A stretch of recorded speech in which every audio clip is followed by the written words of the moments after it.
प्रणिती शिंदेंचा भाजपवर हल्लाबोल आहे। भाजपनं केलेल्या फसवणुकीचा निवडणुकीत वचपा काढा असं प्रणिती शिंदे म्हणतायत। आता बदला घेण्याची वेळ आली आहे असंही प्रणिती शिंदेंचं म्हणणं आहे। भाजपनं 10 वर्षात काय काम केलं असा सवाल प्रणिती शिंदे उपस्थित करतायत।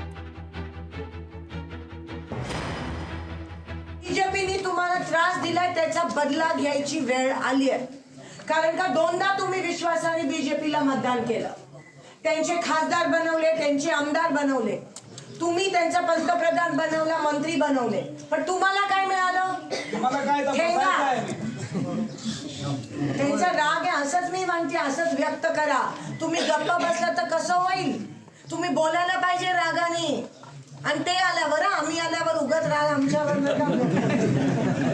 ते आल्यावर तुम्ही त्यांना विचारा की मागच्या 10 वर्षात तुम्ही काय केलं आम्हाला सांगा, आणि त्यांची बोलती तिकडेच बंद होते बघा। लोकशाही मराठी ऐका, पहा, जागरूक रहा।